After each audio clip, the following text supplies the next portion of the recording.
Hello, viewers of Spell, and today we are going to be doing a compilation video of What If Midoriya Was a Jedi.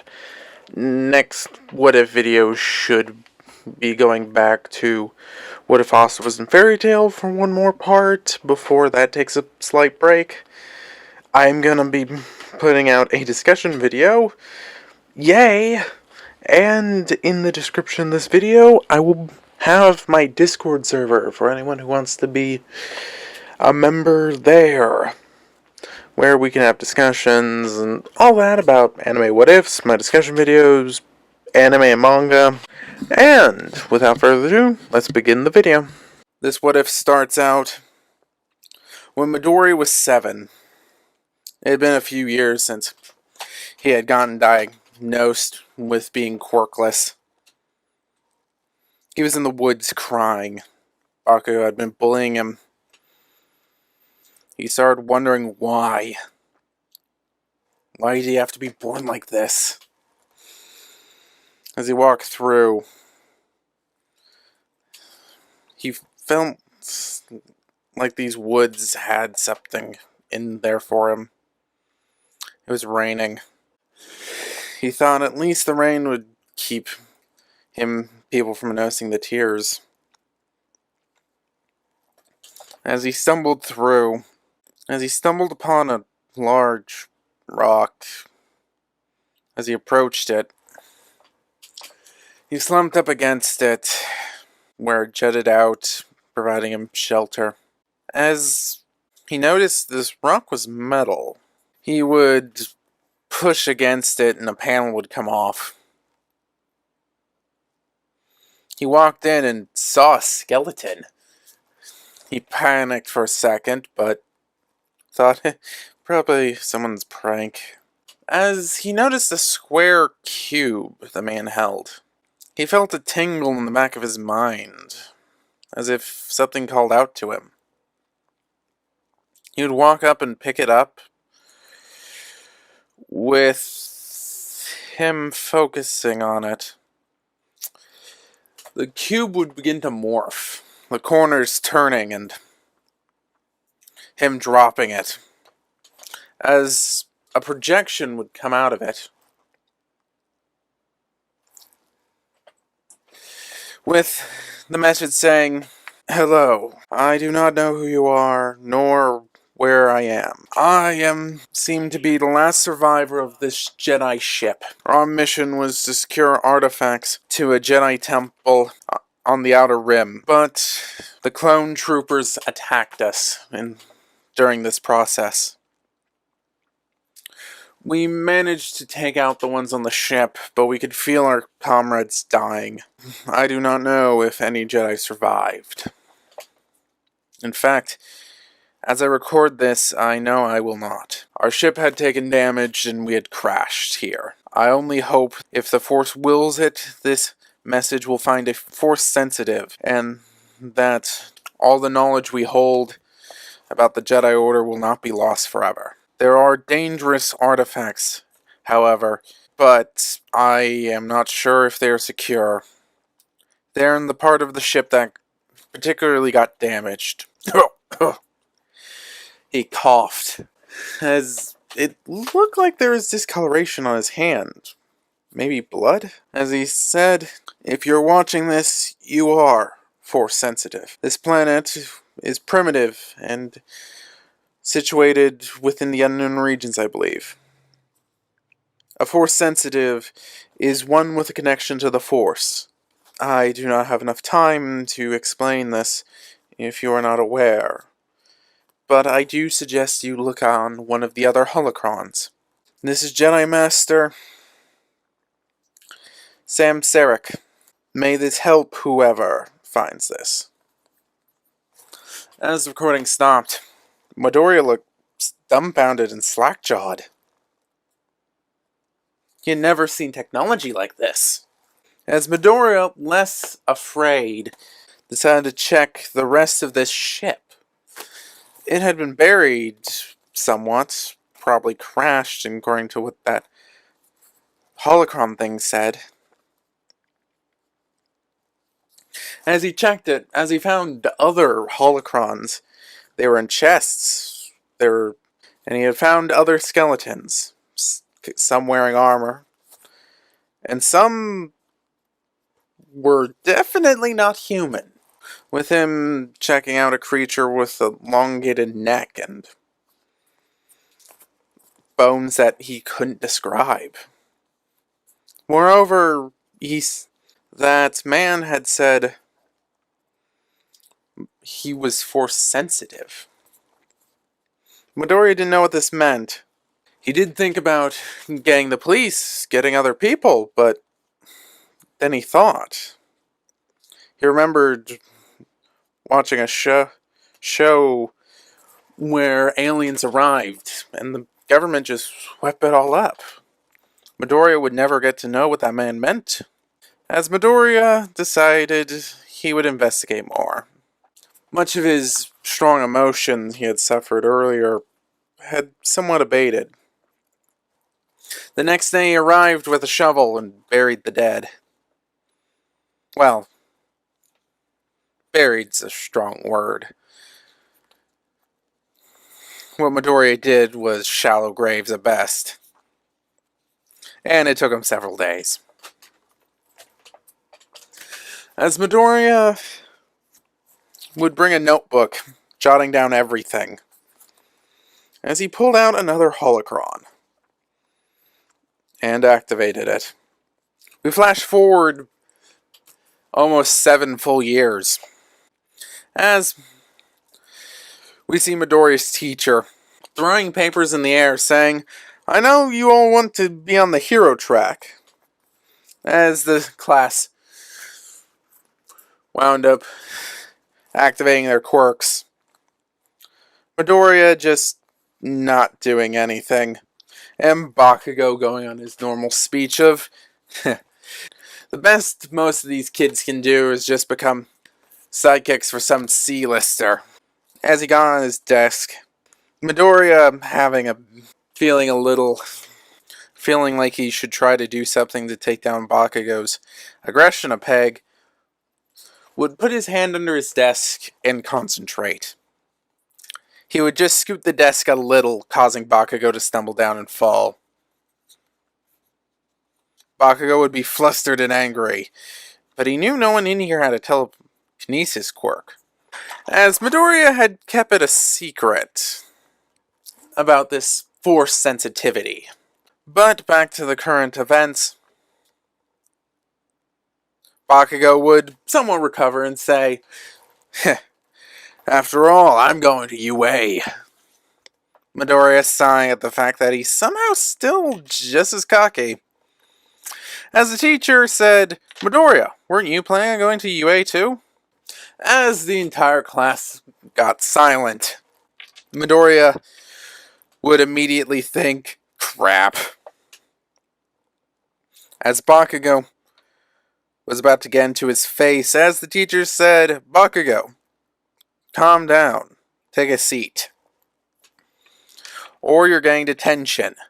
And trust me, neither of us want to hear your mother yelling at you again." Bakugo immediately froze at the mention of his mother and sat down. After class, Bakugo would blow up Midoriya's notebook and throw out the window. Midoriya, thinking fast, would silently prevent it from falling. As Bakugo got in his face, saying, "Are you trying to upstage me, nerd?" Midoriya, waving his hands, would say, "No, I'm not trying to. I didn't even realize you were still planning on going to UA." As he moved his hands in a relatively circle gesture, as Bakugo said, "If I catch you trying to do that, I'm just gonna blow you up." As he left with his cronies, Midoriya sighing, thinking how it was a good idea he had been practicing so much. As he brought his book back into the room, as he opened up his backpack, a holocron being in there, Midoriya started to think, it's been 7 years since I found that ship. And from the holocrons, my basic training is almost complete. Just one more big thing to do, and then I should move on to the more advanced stuff. As Midoriya thought about the weapons that he had found, primarily the one the holocron referred to as the lightsaber, in that it was one of the crucial things for a Jedi to have. Of course, he had practiced with the other lightsabers on training mode, but that was nothing compared to building his own, and having to go through any of the archives he has recovered on the ship to find out if you can make a lightsaber that just stuns somebody. After all, he can't just go around cutting off people's limbs. As he began to walk home, he would start to think to himself, I'm not even going to UA with... No. Fear and doubt's the enemies of a Jedi. I shouldn't let those thoughts in. After all, what's the difference between my abilities and a Quirk? Even though I can do, 5 different things, and from some of the holocrons, I could do a lot more crazy things. But hey, I could probably just hide my Quirk like All Might. Then I can just make people guess. As he began trailing off in this thought process, some of which being, does he want to go to UA, or does he want to try to go somewhere a little less notable? That way he can draw less attention. Perhaps he should just wait and become a hero once he's a legal adult and can take a test to see if he's capable of having a provisional hero's license. Or, as he sensed something stopping, as the sewer grate behind him rushed open with a sludge man coming out, saying, Sorry, kid. I'm gonna have to try to take your body. Midoriya would pause for 1 second to register. Is this guy just really creepy, or does this guy's slime power literally have the ability to possess people? Shaking his head, he would immediately force push him away. The sludge monster coming into a invisible bubble that then pushed him back, saying, Ugh, kid, I see you can use your quirk rather well. As Midoriya charged another attack in one of his hands, as he thought to himself that this was called judgment, as green lightning formed, but before he could release it, All Might would appear, throwing a punch. Midoriya would think for a second, wow, so cool, and the other second, his minor precognition kicked in, telling him that All Might didn't see him, as he quickly jumped out of the way. And a second later, a massive wave of air would slam into the sludge villain, and right where Midoriya was standing a second ago. Midoriya would be glad that he had honed his force powers, even if it meant that little ball shooting at him for hours.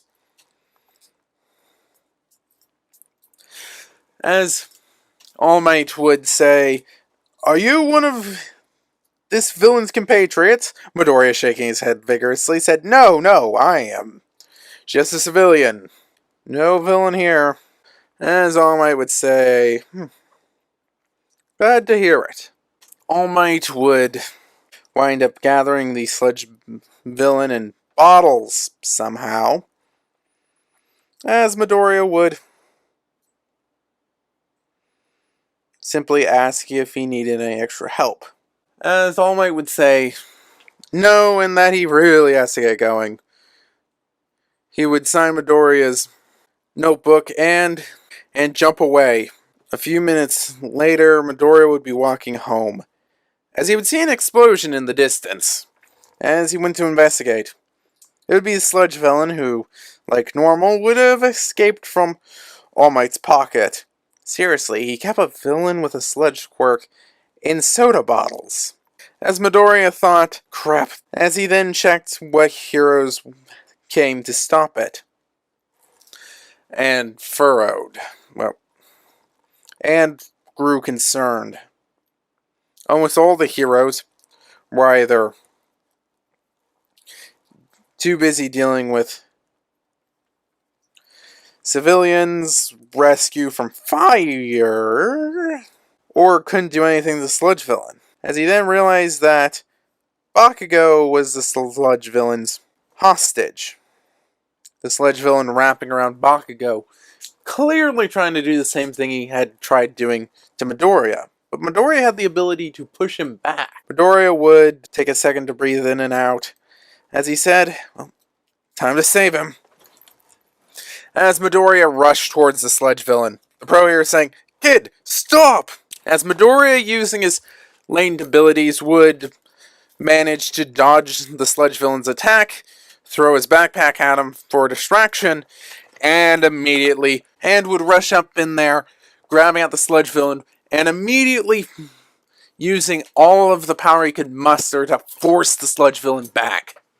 The sludge villain would howl, as Midoriya's solemn judgment would hit him. For a quick timeout, for those who do not know, this is a weaker version of Sith Lightning used by Palpatine in the movies. It was invented by the Jedi, but stopped being used due to its similarity to Sith abilities. Now back to the what if. The sludge villain would howl, as Midoriya would then push with all of his might and push him back using the Force, managing to free Bakugo, as both of them just hit the sludge villain before running away.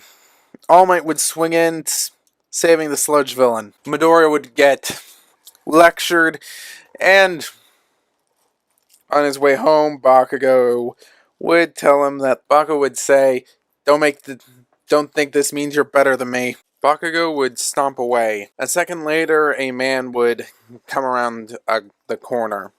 He was scrawny with blonde hair, and he would say, "Excuse me. Hello. I work with All Might." As Midoriya would think, wow, and he would decide to extend his senses, as he sensed that this man seemed a lot like All Might. He had been so excited before, he hadn't really had a good sense of All Might within the Force, but he knew this man's sense felt familiar. As the man would say, "My name is Toshinori Yagi. And All Might would want to know if you would be interested in some training." As Midoriya would think, "Really?" As All Might said, yes. Some training with All Might. And myself, when All Might's not able to. Midoriya would say, "Yes, that would be wonderful." As All Might said, "And what do you call your quirk?" As Midoriya rubbed the back of his head, "I actually, just woken my quirk like a day or two ago. It doesn't have a name yet. In fact, I'm gonna be filling out the paperwork this week." As Midoriya thought, man, I hate lying, but I hadn't put it in. As Toshinori's jaw would almost drop. You're that good. As Midoriya could sense that he didn't fully believe him on the amount of time he's had access to his quirk. As Toshinori would say, "Here's my business card. You don't have to decide right now, and you can think about it." As Midoriya would say, "Yeah, I'll probably contact you within the next week." As Midoriya would go home and activate a holocron. This one describing how to construct your lightsaber. We'd flash forward a few months. All Might, or Toshinori, would start helping to train Midoriya, at least get his physical strength going. But this wouldn't be like in canon with the American Dream Plan. Instead, it would be mostly just strength training, with Midoriya actually spending quite a few days by himself. All Might didn't know what he was doing, but Midoriya was perfecting his force techniques, since Midoriya had already had a start with getting physically fit. All Might was pretty sure Midoriya was the one he wanted to inherit One for All. By the way, please put in the comments if you don't want that to happen. He hadn't told Midoriya about One for All yet. And he actually had a backup person in Mirio. As we'd fast forward to the day of the entrance exams. As Midoriya started walking, being excited, and would nearly trip. Like in canon, Uraraka would save him, with Bakugo just saying, "Get out of my way, nerd." As Midoriya would have... As Bakugo would know Midoriya had a quirk, and Midoriya would have even registered it under energy manipulation. He had not told anyone that his quirk was basically the Force. He had no real way to explain it to people. As they would go inside, with this going like in canon, with Midoriya actually geeking out. Even though he was still more controlled in this timeline. With Ida confronting President Mike with the fact that you only have introduced 3 machines, but according to the manual, there's a 4th. And as for you, if you do not take this seriously, I recommend you not attending. As Midoriya, who had been slightly geeking out and taking notes, looked over at him and said, what? As President Mike calming them down and saying, well, that's just an obstacle. No points. As it would begin, Midoriya would think to try to cheer Uraraka up, as Ida would put his hand on Midoriya's shoulder and say, are you going to try to distract that girl while she prepares? Midoriya saying, no, I was going to go cheer her up. What's up with you? As Ida would then notice a device Midoriya had on his belt. As Ida would say, you're not allowed to bring hero support items. As Midoriya said, well, there are actually 2 exceptions. One is for stuff to help you control your quirk if you have difficulty with it. The second items are stuff you construct with your quirk. So in other words, I can use this. As he held the tube-like item, as the gates would open, as like in canon, everyone would stall, even Midoriya. His Jedi training, having no clue on what to do. As it would begin, with Midoriya in the lead this time, igniting his lightsaber. The teachers in the main lounge would start questioning that, as one teacher would say, I thought we didn't allow students to have hero items. As the principal said, well, he put in a submission ahead of time and stated that he constructed it with the help of his quirk, along with him constructing it himself.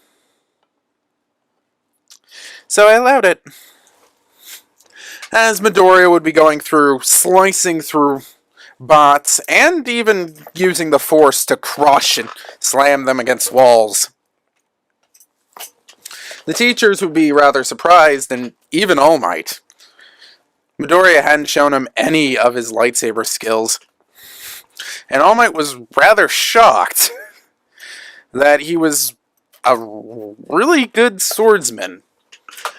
As even when several 3- and 2-pointer robots tried getting after him, he would manage to dodge all the attacks and manage to decapitate all of them. As one robot would try to run, and Midoriya would throw his lightsaber, cutting it in half as he pulled it back. Midoriya started to think, I've lost track, but last I checked I should have 40 or so, as he started to think that most of the other students had cleared out this area. As he focused with the Force, he could sense everyone around him, and that everyone was rushing to the opposite side of the arena, probably because there would be more robots there. As Midoriya would start to go over there, the ground would shake as the 0 pointer would appear. As Midoriya swallowed hard, the 0 pointer was a massive machine, at least as tall as a 10-story building, if not taller. Midoriya started to think that, yeah, no way I can take that thing down. As he was going to just go around it, he would hear a girl cry for help. He would look for where the sound came from. As he would look in front of the 0 point robot, he would see a blonde-haired girl pinned under some rocks. As he ran for it, with him managing to use his telekinesis to lift up the rocks. But it wasn't fast enough, as the brunette-haired girl from earlier, Ochako, would run up and touch the rocks. Midoriya would realize they had become incredibly light and would just throw them off quickly. As Midoriya told Uraraka to take the girl and go, as he realized that the 0 pointer robot was just rushing towards them. As he would look down at his green blade and come up with a plan, he would run in front of the 0 pointer, cutting its shreds clean through with the lightsaber. The 0 pointer would wind up sliding off and crashing into the side of a building with its speed lowered. Midoriya would meet back up with Uraraka to make sure they were okay. As the bell would ring, indicating that this test had ended. As Uraraka would actually introduce herself to Midoriya, as Midoriya would actually ask the name of the girl they had saved, as she would respond, Toga, as that would end the test. Midoriya would go home and be worried for a few weeks at the fact that he hadn't gotten any note and he had no idea how well he did. As he would get a letter from UA, him opening up as a hologram would pop out. Midoriya would think it's similar to the technology on the alien ship he found, as a message from All Might would play. Midoriya, not realizing that All Might would be teaching, was rather surprised. As All Might would explain the hero points that Midoriya earned by helping to save that girl, along with Uraraka, resulting in him getting a score of 89. Midoriya would be happy as he celebrated that night with his mother. As the next day he decided to go to the ship and go deeper into their cargo hold to see what else. As he opened it, as he would notice a large section was missing. As he remembered back to the first holocron he had looked at, as it said there were some dangerous artifacts, and I don't think they're here. As he only saw one package that was labeled Sith. The rest was missing in a large hole that just opened up to the ground. Somewhere else in the city, Toga would be walking into a lair, with someone asking, "Have you received your acceptance letter yet? Or has the plan gone awry?" Toga would smile, saying, "I got in. And why do you have to frequently have the lights off?" As she reached behind her and pulled out a red blade, illuminating the room. As she said, "Master." Midoriya would have a nightmare. He would see red lightsaber blades and death. He would wake up tired. He put this off to nerves.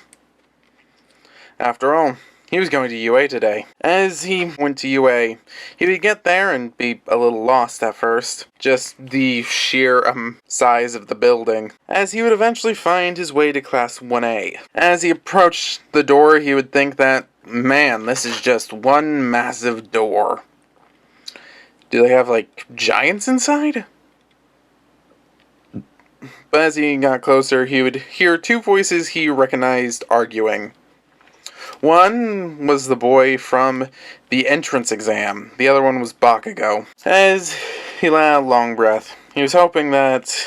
He knew Bakugo had gotten in, but he was hoping Bakugo wouldn't be in the same class as him. As he opened up the door, sure enough, those two people were arguing.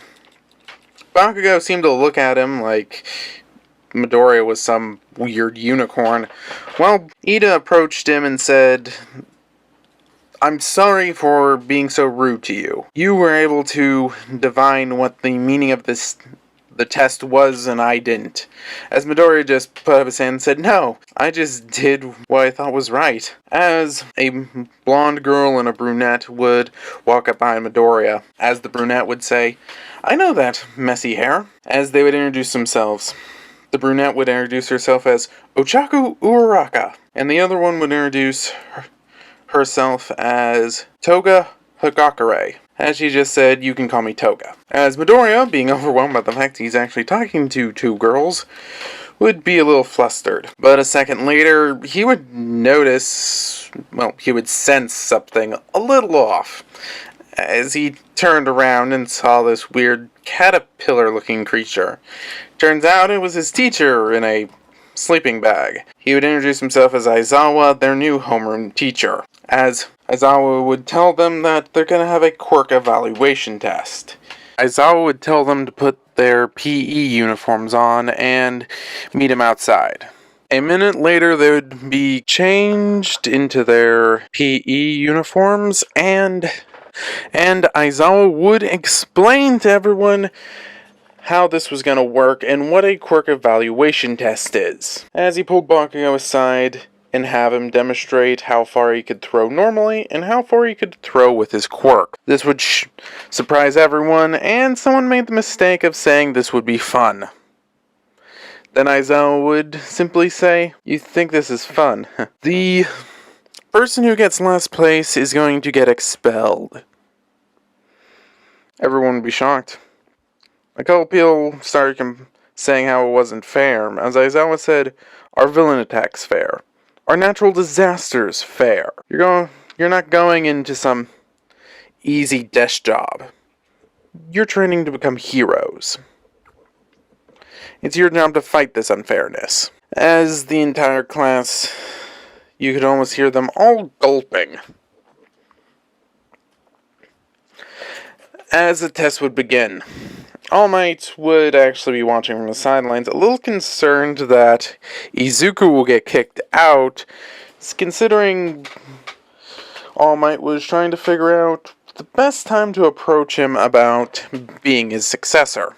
As the activities would go, pretty much exactly like in canon, Midoriya would do actually fairly well compared to in canon. And if anyone's wondering about Mineta, he's banished. Yep, Toga took his spot. As things would start winding down and Midoriya would throw the ball, he would get a little bit further than Bakugo, using the force to launch the ball out of his hand. Aizawa would find Midoriya being a curious case. He kept getting the sense Midoriya wasn't showing them everything, or that Midoriya was keeping some sort of secret.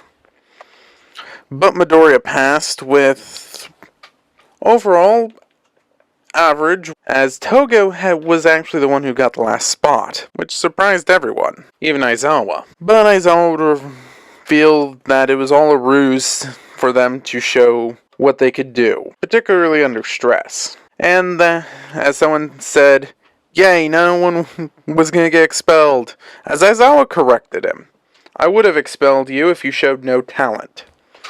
Everyone here shows some skill, but UA is going to be a tough school.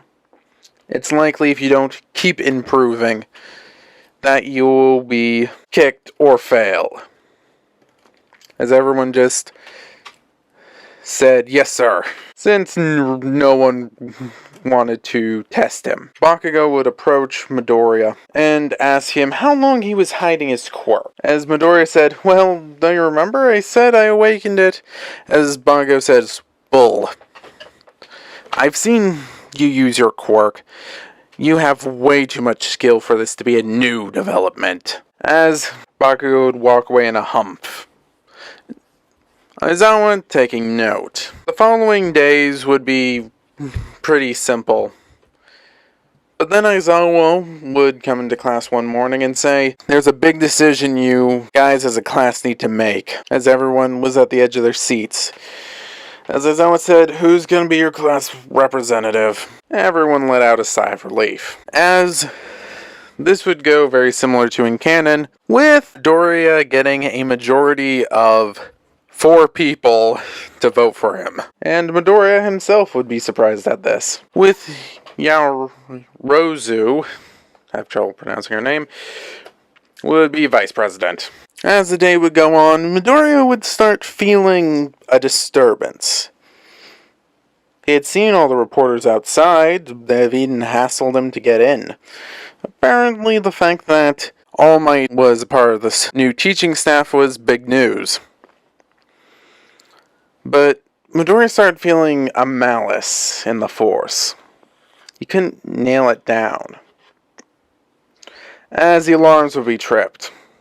As this would begin a panic. As Midoriya would see that it was apparently the reporters who had managed to get past the gate. He tried signaling everyone, but no one was listening.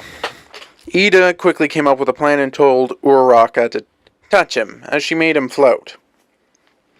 Midoriya would see this and realize what the plan was, as he used the Force to push Ida to where everyone could see him.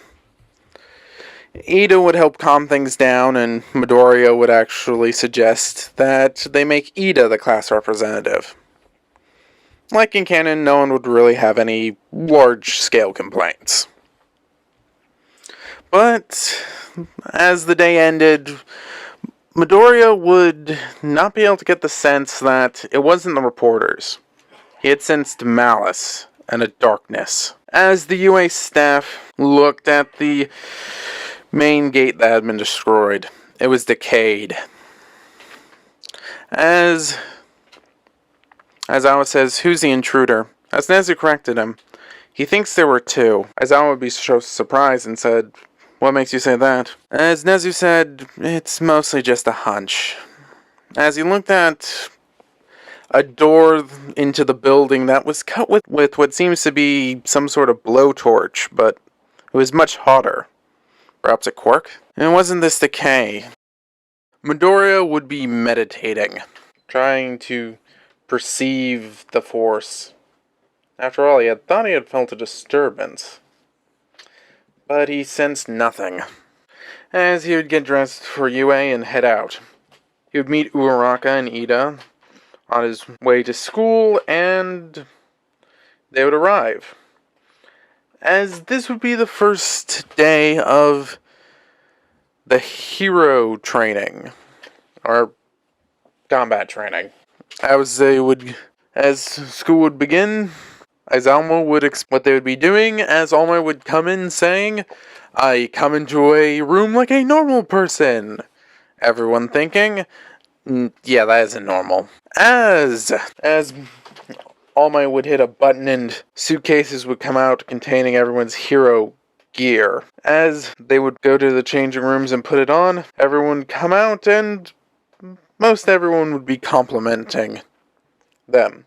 Uraraka would be a little embarrassed about her not being specific enough, as Midoriya would compliment her. Midoriya's costume would be a little different. He would actually use his rebreather, and the headpiece would be completely ignored. Other than that, it would still be a dark green costume with a utility belt, including a place for his lightsaber. Other than that, yeah, it wouldn't really incorporate anything from the Jedi robe, as Uraraka would compliment him. As All Might would explain the exercise, you would have 2 teams, a hero and villain team. The villains won by protecting a bomb for a set period of time or capturing the heroes. Likewise, the heroes could either win by securing all the villains or securing the bomb, as everyone would be drawing lots. Midoriya and Uraraka would get in one team, and Ida and Bakugo would, as Midoriya realized that he would be fighting Ida and Bakugo, and they would be first up. As he sighed, "At least this will be over quickly." As All Might would ask Midoriya if that lightsaber could not cut through things, as Midoriya just said, "Oh yeah, I already modified this so it has a setting that'll just zap someone. It's not a true stun, but all it will do is basically give them a jolt of electricity. As All Might nodded. As Bakugo and Ida would go in, followed 5 minutes later by Uraraka and Midoriya. Bakugo would have a very different disposition, as he just told, but the plan would say the same. He just told Ida to guard the bomb and that he will go handle the heroes. Ida quickly saying that they should strategize more, as Bakugo just walked away. As Midoriya would finish explaining the plan, Bakugo would come around the side as Midoriya managed to block and push Uraraka out of the way. Midoriya said, "Now," and Uraraka ran past Bakugo. As Midoriya lit up his lightsaber, Bakugo would say, "I have a lot of questions for you, Midoriya, and I think now might be a good time for me to get some answers." As we flash to Uraraka, looking for the bomb, as she found it and saw Ida preparing, chuckling to herself. As Ida heard this. As we flash back to Bakugo and Midoriya, they would begin their battle. As a green lightsaber clashed with Bakugo's gauntlets, explosions would go off, and they would be going all at it. Bakugo would be yelling, "So, I could tell you had just awakened at 10 months. As Midoriya said, "It was more complicated than that." As Bakugo just said, "How does it get more complicated? Do you think I'm dumb?" As Bakugo would send a kick, Midoriya would block, use his lightsaber as it would hit Bakugo's side. Bakugo would grunt as he felt a jolt of electricity. Bakugo would let out an explosion and say, "Do you think you're better than me?" Midoriya would counter with a upward slash of the lightsaber that made Bakugo jump back. As he responded verbally with, "Why do you think I think that? And besides, you were the one who started bullying me." As he would swing his lightsaber back, as everyone in the control room would be thinking, "Man, they're getting through some personal issues, aren't they?" As Bakugo would say, "If you had told me, I wouldn't have bullied you. And besides, why didn't you ever fight back? All you were being was weak. After all, how would someone without any form of power become a hero? Since coming to the school, I've been able to tell I'm not the top dog. But what do you think would have happened if someone without a quirk would try to fight someone like me? Seriously, they would probably be killed." As Bakugo managed to slam Midoriya back with 2 explosions. As Midoriya just said, "The ways of the Jedi are patience, and I just waited." Bakugo would say, "What does that even mean?" As Bakugo just said, "I'm gonna end this." As he brought up his gauntlet and said, "These gauntlets contain my sweat. They charge up, and when I pull the pin." As Midoriya put 2 and 2 together and realized, crap.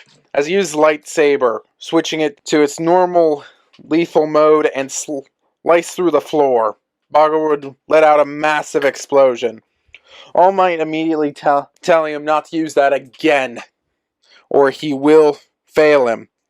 As everyone was wondering where Midoriya was, as from behind Bakugo, someone said, "Lightning Judgment."